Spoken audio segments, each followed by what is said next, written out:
আশমুফারে আবারও এতটাই ব্যস্ত আর এতটাই উচ্ছ্বসিত, এটা হাস্যকরও লাগতে পারে। উনি খুব ভালো আছেন এবং সবার কাছে শুভেচ্ছা পাঠাতে চান। উনি আপনাদের সবাইকে ভালোবাসেন। আর ধৈর্য ধরুন। আপনার দিকেই অনেক কিছু আসছে। আপনি এখনো জানেন না। আমরা আপনার পরিবারের জন্য প্রার্থনা করছি আমরা আপনাকে খুব ভালোবাসি। এটা আমার ব্যক্তিগত মতামত। আমি বিশ্বাস করি এই মুহূর্তে যে ছবি এঁকেছেন সেটা এখন শুকানোর পর্যায়ে আছে। আর আমি মনে করি উনার আরো বেশি উত্তেজিত হওয়া উচিত। আমি জানি না কখন বা কিভাবে, কিন্তু এটা একদিন বিশালভাবে তুলে ধরবেন। বলবেন, "দেখো এটা।" কিন্তু এটাই আমরা। আমাদের জন্য এমন একটা ছবি এঁকেছেন যা আমাদের সারা জীবন মনে থাকবে এবং আমি চিরকাল কৃতজ্ঞ থাকব। এখন আমি আর মানুষ বুঝতে পারেনি, আমাদের অনেকেই বুঝতে পারিনি, আনফ্যাসিভ তৈরি হয়েছিল। যদি আপনি আনফ্যাসিভকে একটা বাড়ি হিসেবে দেখেন, তাহলে সব দেয়াল ভেঙে ফেলা হয়েছিল এবং সেখানে কাঁচ লাগানো হয়েছিল, যাতে সবাই আমাদের প্রতিটি পদক্ষেপ স্পষ্টভাবে দেখতে পারে। এটা অ্যাপলের ক্ষেত্রে হয়নি। আপনি কি সত্যিই মনে করেন, যখন তারা প্রথমবার আইফোন তৈরি করছিল, তখন কোনো সমস্যা হয়নি? মূল কথা হলো, আমরা অ্যাপলের ফোন সম্পর্কে তখনই জানতাম, যখন একদল পাগলের মতো আমরা দোকানে ছুটে যেতাম সেটা কিনতে, যখন সেটা বিক্রির জন্য প্রস্তুত ছিল। কিন্তু আমরা সেই যাত্রার অংশ ছিলাম না। অ্যাশের যাত্রা ছিল স্বচ্ছ। এটা কি খুব বেশি স্বচ্ছ ছিল? আমি জনের সঙ্গে একমত। হ্যাঁ, হ্যাঁ। আমি কি মনে করি কিছু মানুষ ভাবে যেন আমাদের কিছু পাওনা আছে। আমরা নড়ি। আমরা আশীর্বাদ প্রাপ্ত। শুনুন, আমাদের কারোরই এখানে থাকতে বাধ্যতামূলক নয়। আমরা সবাই একটা সিদ্ধান্ত নিয়েছি। আমি যতগুলো কোম্পানিতে ছিলাম, আর আমি অনেক দিন ধরে এটা করছি, প্রতিটা কোম্পানিতে আমি মাসিক ফি দিতাম। তারা ভালো করুক বা খারাপ, তারা লঞ্চ করুক বা না করুক। জন যেমন বলল, ২০২২ সালের জুন মাসে শেষবার কোনো প্রতিষ্ঠাতা এই কোম্পানিতে এসেছিলেন। আর আমি আপনাদের কিছু বলতে চাই। মিস্টার মুফারেহ যদি লোভী মানুষ হতেন, তাহলে তিনি কেন সেই ট্যাপ বন্ধ করতেন? কেন? জল অর্থ প্রতি মিনিটে, প্রতিটা মুহূর্তে আসছিল। কারণ তাঁর নীতিবোধ আছে। তাঁর একটা পরিকল্পনা ছিল। তিনি কখনোই কোম্পানিটা চালাননি মাথায় শুধু টাকা নিয়ে। তিনি বুঝতেন এই কোম্পানির উপাদান, মানুষ, হৃদয় দিয়ে এআই, মানবতাকে উন্নীত করা, টাকা তো আসবেই। কিন্তু আমি জনের সঙ্গে একমত, আমি ক্রিসের সঙ্গেও একমত, আপনাদের অনেকের সঙ্গেও একমত। আমাদের পেছনে তাকানো বন্ধ করতে হবে। আমি আর পেছনের কথা বলতে চাই না, যা আমি ইতিমধ্যেই পার করে এসেছি। কে বা তা নিয়ে ভাবে? এসব মানুষদের কিছু বলেছিলেন। যদি আমি আপনাকে বলি এটা ধাপ ১, তাহলে খুব ভালো সম্ভাবনা আছে যে ধাপ ৫ ইতিমধ্যেই শেষ। ধাপ ৬ হয়তো শেষ হয়ে গেছে, কারণ তিনি এখনই সেটা তৈরি করছেন। কারণ আমরা সেটা দেখতে পাচ্ছি না।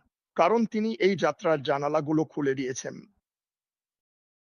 আমরা এখন এমন এক পর্যায়ে পৌঁছেছি, যেখানে তিনি হয় যথেষ্ট করেছেন, নয়তো করেননি, কিন্তু আমরা তাঁর ওপর বিশ্বাস রাখি এবং তিনি যা করছেন, তাই বিশ্বাস করি।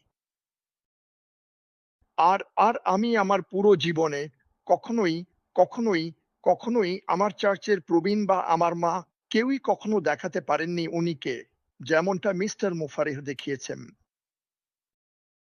আর আমি মনে করি এটা প্রায় হাস্যকর যে মানুষজন দেখতে পাচ্ছে না উনি কি করেছেন। তবুও, যাই হোক, এতে কিছু যায় আসে না।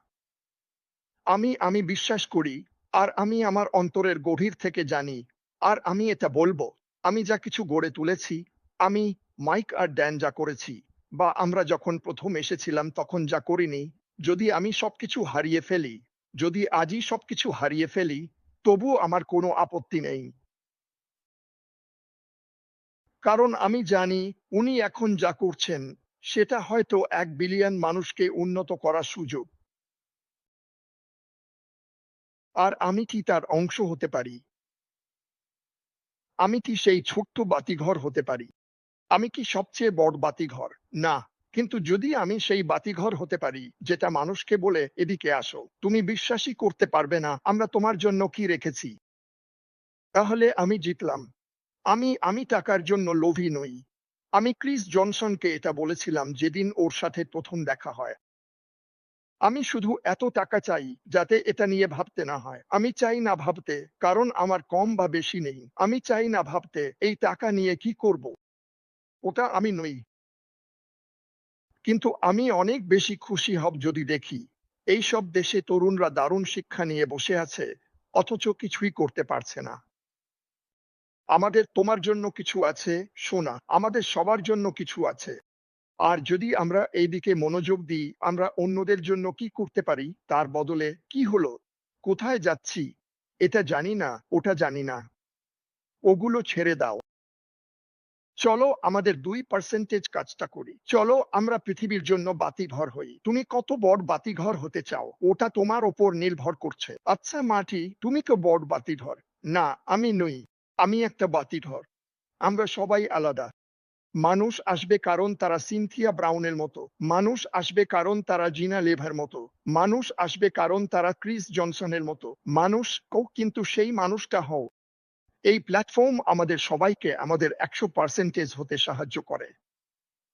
আর হ্যাঁ, একবার তুমি যখন তোমার 100% হয়ে যাবে আর সেটা বিশ্বাস করবে, তখন মানুষ তোমার পেছনে বাঁশিওয়ালার মতো চলবে। আমি তোমাকে এটা কথা দিচ্ছি। আমি আমার পুরো জীবন ধরে এটা দেখে আসছি। যদি যদি মানুষ তোমার দিকে তাকিয়ে বলে, আমি জানি না ওর কি আছে, কিন্তু আমি সেটা চাই, তাহলে তুমি জিতে গেলে। আর আমি এখনই তোমাকে বলছি, যখন মানুষ তোমার দিকে তাকাবে আর দেখবে তুমি একটু বেশি আত্মবিশ্বাসী, তোমার ত্বক একটু বেশি উজ্জ্বল, তোমার মধ্যে একটু আলোর ঝলক আছে, তারা হয়তো তোমার কথা একটাও বুঝবে না, কিন্তু তারা নিশ্চিতভাবেই সেই আনন্দের একটা অংশ চাইবে। তাই তুমি যা করছো সেটা চালিয়ে যাও, অনুসরণ করো। আমরা প্রতিদিন আসি মানুষকে উৎসাহিত করতে, বিনোদন দিতে, মজা করতে। আমি মনে করি যদি আমি বিশ্বাস না করতাম, বা জন বা মার্টি আমরা যদি বিশ্বাস না করতাম, তাহলে আমরা এটা প্রতিদিন করতাম না। হ্যাঁ, ঠিক। এই লোকটার কাছ থেকে, আর এই লোকটার কাছ থেকে, আর ওই লোকটার কাছ থেকে শুনে নাও, আমরা আশমুফারে যা করছেন তার প্রতি 100% বিশ্বাস রাখি। আমরা জানি এটা পৃথিবীকে বদলে দেবে। তুমি কি গতকালের খবর দেখেছো? একটা ভয়াবহ প্লেন দুর্ঘটনা। ইসরায়েল ইরানকে উড়িয়ে দিচ্ছে। এই পৃথিবীটা, আমি সেই শব্দটা বলতে পারছি না কারণ আমি গালি দিতে চাই না। এটা ভয়ঙ্কর। এই পৃথিবীর এই কোম্পানিটা দরকার। এই পৃথিবীর আরো বেশি আশমুফারে আর জন হোয়াইটের মতো মানুষের দরকার। মানুষকে একত্রিত করো। আমরা এখানে সবাই আলাদা রঙের, তাই তো? আমরা করি না। আমরা একে অপরকে ভালোবাসি। আমরা হৃদয়ের কথা শুনছি। আমরা আমাদের গায়ের রং বা ধর্ম দেখছি না। আশমুফারের নেতিবাচকতায় অন্ধ। আমি আজ সকালে আবারও বিলি গ্রাহামের একটা দারুণ প্রার্থনা শেয়ার করেছিলাম, আর সেটা আমাকে গভীরভাবে ছুঁয়ে গেছে। যখন কেউ তোমাকে রাগিয়ে দেয় বা ট্রিগার করে, সেটা তোমার নিজের দোষ, কারণ তুমি তাদের সুযোগ দিয়েছ। তুমি যদি বুঝতে পারতে আশের দিকে কত কিছু ছোড়া হয়, তবুও ওর কোনোদিন কিছু যায় আসে না। সে এগিয়ে যায়। জন হোয়াইট, ওরও কোনোদিন কিছু যায় আসে না। সে এগিয়ে যায়। এই কোম্পানিটাও এগিয়ে যাবে। প্রথমত আশমুফারে, তার পরিবার আর তার টিমদের জন্য। দ্বিতীয়ত তোমাদের জন্য, কারণ তোমরা সবাই ভালো জীবন চাও। এতে কি কোনো ভুল আছে? তুমি ভালো জীবন চাও, নিজেকে সেটা জিজ্ঞেস করো, নিজেকে সেটা বলো, আমি ভালো জীবন চাই। আর আশমুফারে নামের একজন মানুষ আমাদের এটা দিয়েছেন। আমি $97 কথা ভাবি না। ও আমাদের কিছুই দিতে বাধ্য ছিল না, তবুও দিয়েছে। আর এর জন্য ওকে অনেক কষ্টের মধ্য দিয়ে যেতে হয়েছে। এটাই আমার জীবনের সবচেয়ে বড় কাজ। আর আমি এটা সারা বিশ্বের মানুষের সঙ্গে ভাগ করে নিতে পারছি। প্রতিদিন আমি আমার বাড়ির উঠোনে করা কাজের দিকে তাকিয়ে থাকি। প্রতিদিন রাতে মাটি বলে, তুই কোথায়? আমি এখনো উঠোনেই আছি। আর আমি জিনিসগুলো দেখি, ওয়াও, এটা আমি করেছি। আমি ভাবি, আশমুফারে নিশ্চয়ই মাঝে মাঝে পেছনে দাঁড়িয়ে নিজের কাজের দিকে তাকান। আর আমি জানি ওর মনে ওর হৃদয় বলছে আমি পেরেছি। আমি এটা নিজের জন্য করিনি, করেছি সবার জন্য, যে কেউ চাইলে তার জন্য। এর জন্য কৃতজ্ঞ থাকো। এটা কি তোমার চাওয়ার মতো দ্রুত ঘটছে? না। তুমি কি ভাবো আমি ৩ মাস ধরে আমার উঠোনে কাজ করতে চাইছিলাম? না, এটা ততটা দ্রুত হচ্ছে না। কিন্তু আমি কাজটা করছি যাতে নিশ্চিতভাবে শেষ হয়। আশমুফারের ক্ষেত্রেও একই কথা। সে নিশ্চিত করবে পুলে ক্লোরিন আছে। ফ্রিজে ঠান্ডা পানীয় থাকবে। আশমুফারে তোমার ভবিষ্যৎ গড়ে দিচ্ছে আর তোমাদের অনেকেই এখনো সেটা বুঝতে পারছো না। এইটুকুই আমার বলার ছিল। আমি যা ঘটছে তা নিয়ে ভীষণ উত্তেজিত। আহ বিল মুসনিক আর আমি এই পার্টনারশিপটা গড়ে তুলেছিলাম যখন মিস্টার মুফারের প্রথম কোম্পানি ছিল। আমাদের একটা কমিউনিটি ছিল আর আমি সেই কমিউনিটিতে পোস্ট করতাম। আর আমি ক্রিস জনসন, বিল মুস, মিস্টার আশমুফারের কাছ থেকে এই হার্ট আকৃতির চিহ্ন পেতাম। তাহলে একদিন বিল আমাকে টেক্সট করে বলল, শোনো, আমরা এমন কিছু শুরু করি না কেন যা নিয়ে আমরা কাজ করতে চাই। মানে, যখন বিল আমার সঙ্গে শুরু করেছিল তখন ওর চ্যানেলে ছিল প্রায় 400-500 সাবস্ক্রাইবার। আমাদের দুজনের চেষ্টায় সেটা এখন বেড়ে 92,000 এরও বেশি সাবস্ক্রাইবার হয়েছে। আর আমরা যা করি সেটা আমাদের অনুভূতি থেকে করি। আমরা যা করি সেটা আমাদের বিশ্বাস থেকে করি। আমরা জানি মিস্টার অ্যাশ মুফারে সব দিক থেকে দেখলে মানুষের সাহায্য করার ব্যাপারে এমনভাবে এগিয়ে এসেছেন যেটা আমি আগে কখনো দেখিনি। আমরা ইন্টারনেটে আছি আর আমরা জানি পরিসংখ্যান দেখলে বোঝা যায় প্রতিদিন 6 লক্ষ নতুন মানুষ ইন্টারনেটে আসছেন। এখন ইন্টারনেটে একটা ইন্ডাস্ট্রি আছে যেটাকে বলে যারা ইন্টারনেটে টাকা উপার্জন করতে চায়। এটা প্রায় 50 মিলিয়ন মানুষের নিয়ে গঠিত। কিন্তু ব্যাপারটা হলো এই 50 মিলিয়নের মধ্যে 98% মানুষ যারা অনলাইনে টাকা উপার্জন করতে আসে তারা আসলে টাকা হারায়। এখন মিস্টার মুফারে একজন দূরদর্শী ব্যবসায়ী। তিনি একজন দূরদর্শী ব্যবসায়ী যার আছে মন, দৃঢ় সংকল্প, বিশ্বাস আর নিঃস্বার্থতা সবকিছুর ঊর্ধ্বে। তাই তিনি লোভে আক্রান্ত নন। তিনি স্বার্থপরতায় আক্রান্ত নন। তাহলে তিনি কি করেন? তিনি তৈরি করেন বা সৃষ্টি করেন একটি এমন একটি মাধ্যম যা তার ভেতরের মানুষটিকে পুরোপুরি প্রতিফলিত করে। এটা হলো মানুষের মতো হয়ে ওঠা কৃত্রিম বুদ্ধিমত্তা, এমন একজন মানুষের হাতে যার জীবনের একমাত্র লক্ষ্য আমাদের সাহায্য করা। এখন আমি প্রায় 20 বছর ধরে অনলাইনে আছি আর আমি নানান ধরনের প্রোগ্রামের মধ্য দিয়ে গিয়েছি। এখন মিস্টার মাফারার প্রথম কোম্পানি সম্পর্কে আমাকে যেটা সবচেয়ে মুগ্ধ করেছিল সেটা হলো আমি কখনোই এটাকে প্রোগ্রাম নামে শুনিনি। দেখুন, একটি প্রোগ্রাম এমন কিছু যার কোনো পরিকাঠামো নেই, এর কোনো অফিস নেই, এর আছে একটি ভার্চুয়াল অফিস। এখন আপনি একটি ভার্চুয়াল অফিসকে একটি ইকোসিস্টেম অফিসের সাথে মিশিয়ে ফেলতে পারবেন না। এটা সম্পূর্ণ আলাদা।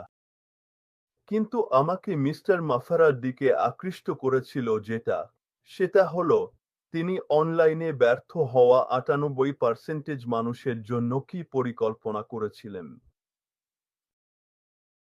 এখন যদি আপনি 50 মিলিয়নের 98% নেন, কারণ তারা সবাই আসবে তার কোম্পানিতে, কোনো সন্দেহ নেই, কারণ যেমন তেমনকে আকর্ষণ করে। আর যখন আমি বলছি লাইট LIGHT। আমি সবসময় টাকা হারিয়েছি, কিন্তু যখন আমি তার ধারণাটা দেখলাম, যেখানে তিনি ব্যর্থতার হারকে উল্লেখযোগ্যভাবে কমাতে পারেন, তখন তিনি এই 98% মানুষকেই সফল করে তুলতে পারেন।